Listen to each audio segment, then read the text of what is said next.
Imaginez un homme qui a découvert l'hydrogène, qui a mesuré la masse de la Terre et qui aurait pu révolutionner le monde des sciences pour toujours. Mais qui a préféré vivre sa vie enfermée, fuyant tout contact humain. Henry Cavendish était l'un des génies les plus brillants du XVIIIe siècle.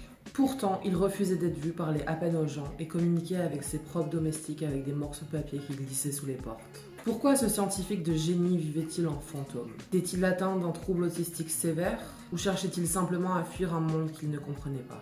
Aujourd'hui, on plonge dans la vie de cet homme fascinant, un savant invisible qui a pourtant laissé une trace indélébile sur ce monde.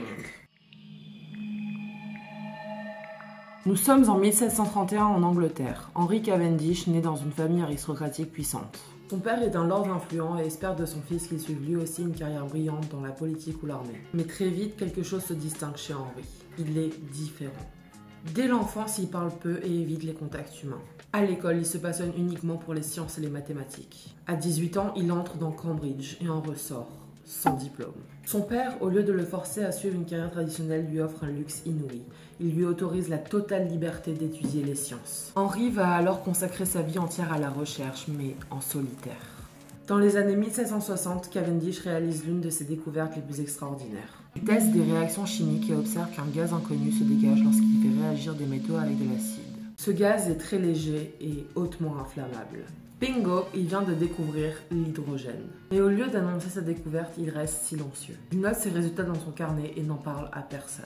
Quelques années plus tard, Lavoisier analysera ce même gaz et lui donnera son nom, hydrogène.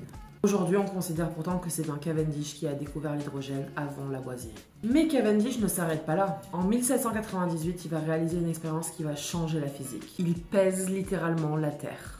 Son expérience consiste à observer l'attraction entre des sphères de plomb suspendues dans une balance ultra précise. Grâce à cette méthode, il arrive à mesurer la masse et la densité de la Terre. Résultat, 5,48 fois la densité de l'eau. Une mesure incroyablement précise pour l'époque. Ce que Cavendish ne sait pas, c'est qu'il vient de poser les bases pour calculer la constante gravitationnelle grand G bien avant Newton, bien avant les formules de la gravitation de Newton. Henry Cavendish était un génie, mais aussi un homme profondément étrange.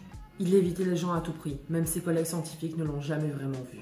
Il ne parlait jamais en face à face, il laissait des notes manuscrites à ses domestiques au lieu de leur adresser la parole. S'il croisait quelqu'un chez lui par accident, il fuyait immédiatement. Il interdisait la présence des femmes chez lui, à tel point qu'il a engagé uniquement des domestiques masculins. Était-il un autiste avant l'heure? Aujourd'hui, beaucoup pensent que Henry Cavendish aurait pu être atteint d'un trouble du spectre autistique sévère.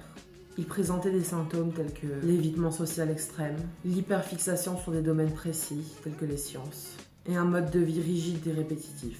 Mais à noter que pas toutes les personnes autistes présentent ces symptômes-là. L'autisme se retrouve sur un spectre. Pas tous les autistes sont aussi rigides et fixatifs que Henry Cavendish avait pu l'être. Mais à son époque, ces troubles n'étaient pas du tout connus et pas du tout compris. Il a donc vécu en solitaire à l'écart du monde.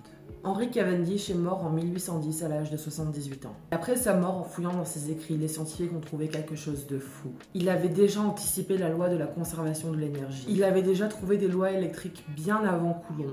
Et il avait des années d'avance sur la physique du 19e siècle. Et tout ça sans ne jamais publier ses découvertes. Aujourd'hui, il reste un mystère, un génie invisible dont l'impact est immense. Mais lui n'a jamais voulu chercher la reconnaissance. Et vous, que pensez-vous de l'histoire d'Henry Cavendish? Son génie était-il un fardeau? Aurait-il dû plus partager ses découvertes? N'hésitez pas à me le dire en commentaire.